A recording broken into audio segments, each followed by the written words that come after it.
Donc, je suis Julien Boda-Franceschi, j'ai 46 ans et je travaille en tant que chargé d'études sur la faune au parc naturel régional du Luberon. Et je suis naturaliste depuis l'enfance et j'ai toujours été engagé dans des associations de préservation et d'études de la faune notamment. Et mon engagement, ma manière de m'engager pour la protection de la nature, ça a été d'en faire un métier en réalité, depuis toujours. Quelle est ta façon de t'engager, toi, pour la protection de la nature, justement? C'est une passion au départ pour les oiseaux et puis plus largement les animaux. Et puis c'est devenu un métier en étant salarié dans des associations à but non lucratif et en faisant des projets de conservation. Et je suis devenu biologiste de la conservation et donc mener des programmes de gestion conservatoire de sites naturels remarquables et de préservation d'espèces menacées. Qu'est-ce que c'est pour toi, la Provence? Qu'est-ce que ça représente? Ouais, c'est une région du sud de la France, du sud-est, qui a sa culture, qui a son identité et qui a sa nature sauvage, mais aussi sa nature, disons, en lien avec l'homme.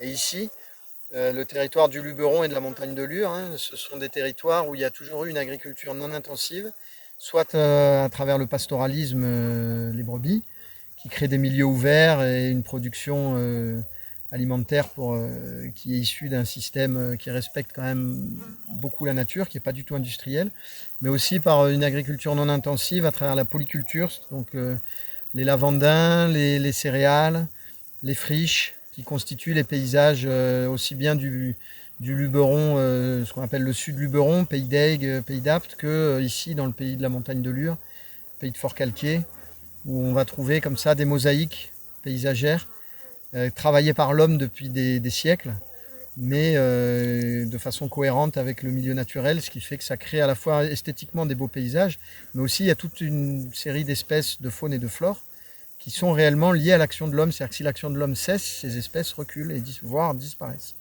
Et ça, c'est un aspect intéressant sur la réflexion homme-nature. C'est que l'apport que l'homme peut avoir en travaillant la nature n'est pas forcément négatif. Il peut avoir un apport positif. Et c'est le cas du pastoralisme extensif, mais aussi des polycultures de céréales, de vignes, de lavandin, quand tout ça est imbriqué avec des petits parcellaires, pas trop d'intrants, pas trop de pesticides, voire pas du tout si possible, et bien là on se rend compte qu'il y a tout un tas d'espèces animales et végétales qui sont présentes grâce à ces pratiques-là, quoi. Si tu devais retenir une espèce de Provence qui te représenterait ou à laquelle tu serais particulièrement attaché, ce serait laquelle?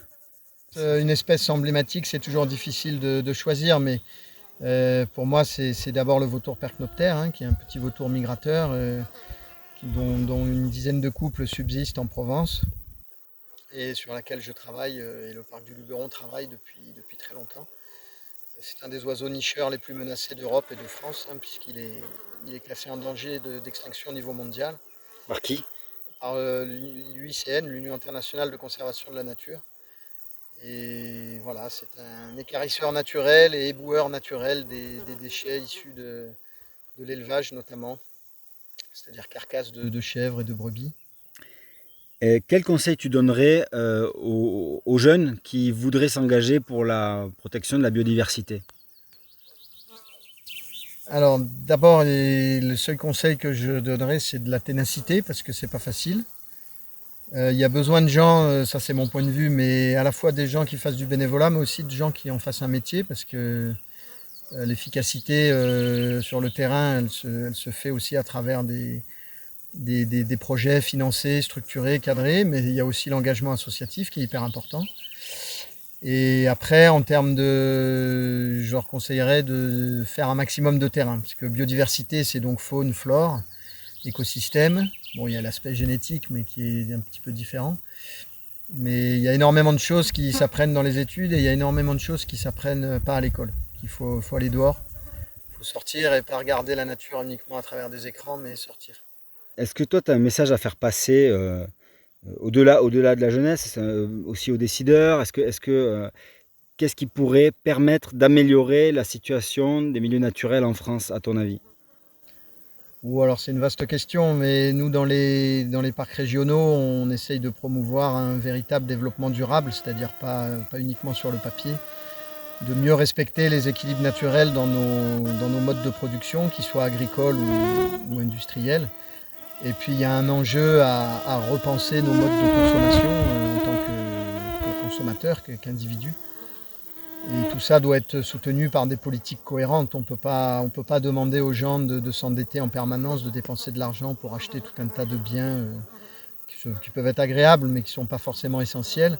Et de l'autre côté, se désoler de la destruction des milieux, de l'impact sur le changement climatique, enfin de dérèglement du climat, alors qu'en réalité, on continue à promouvoir une consommation un peu effrénée, quoi.